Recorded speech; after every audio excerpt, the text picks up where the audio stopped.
This is Obama's book which captures his presidency. But it begins from his humble origins, his background, and it covers up to the year 2011, which is essentially his first term of his presidency, because he was a two-term president. But so it essentially is almost halfway through his presidency. He talks about his Indian connection in different contexts. First is his own sort of upbringing, his own childhood, in which he had friends from India when he was studying in Indonesia. He had sort of heard of Mahabharata and Ramayana, because, as you know, in the Southeast Asian countries, Ramayana and Mahabharata are equally popular, and they're also part of their history and culture and heritage. So in that context also he mentions India. And then he talks about Mahatma Gandhi, how he has influenced him a lot, just like Martin Luther King had influenced Obama. So Obama, and then he talks about his interaction with India, whether be it on climate change negotiations, for the Paris negotiations, or the Copenhagen summit, or even and later on he visited India in 2010. He talks about his India visit in a detailed account, in which he talks about his interaction with the Indian political leadership, his visits to Bombay, to Mani Bhavan, where he visits with the Mahatma Gandhi sort of museum sort of thing. So he describes his 2010 visit in great detail, which is quite illustrative. With Manmohan Singh, he had a very good rapport, and that is quite evident in his book. He actually goes back and forth on Manmohan Singh on a couple of two or three occasions in 2 or 3 chapters. At one point, he says that he found Manmohan Singh to be very wise, thoughtful, and scrupulously honest. And he also said that Singh and I had developed a warm and productive relationship. And he said that while Manmohan Singh could be cautious in foreign policy, unwilling to get out too far ahead of an Indian bureaucracy that was historically suspicious of US intentions, our time together confirmed my initial impression of him as a man of uncommon wisdom and decency. He also goes on to talk about Manmohan Singh's rise from very humble origins to the topmost position in India as the Prime Minister. And then he concludes that particular fact that what I couldn't tell was whether Singh's rise to power represented the future of India's democracy or was merely an aberration.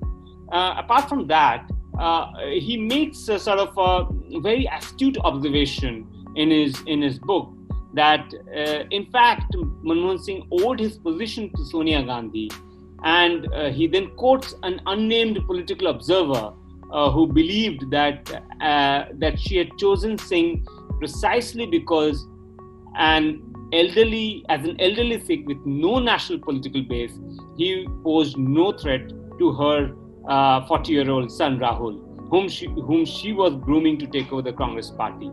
But he also had this sort of approach that after the dinner in New Delhi, as he was winding up the dinner, he said that as we drove off, I wondered what would happen when he left office.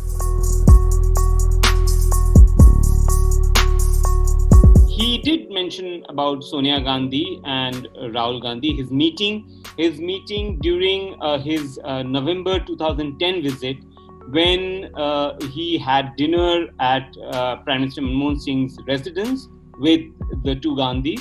And he described Sonia Gandhi as a striking woman in her 60s, dressed in a traditional sari with dark, probing eyes and a quiet, regal presence.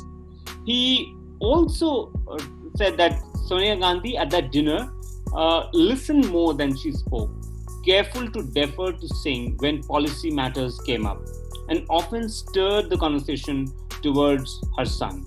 So essentially, the Sonia Gandhi was seen as someone who was sort of not challenging, at least in front of President Obama, when it came to policy matters, and she deferred to Dr. Manmohan Singh.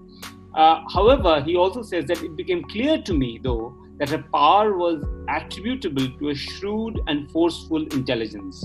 As for Rahul, he seemed smart and earnest, his good looks resembling his mother's. He offered up his thoughts on the future of progressive politics, occasionally pausing to probe me on the details of my 2008 campaign. And then he writes, but there was a nervous, unformed quality about him, as if he were a student who had done the coursework and was eager to impress the teacher, but deep down lacked either the aptitude or the passion to master the subject. Mentioned about the rise of the BJP, he says that when he talked about Dr. Manmohan Singh, and he had a very healthy respect for Dr. Manmohan Singh. Just to recall, in back in 2010, he had referred to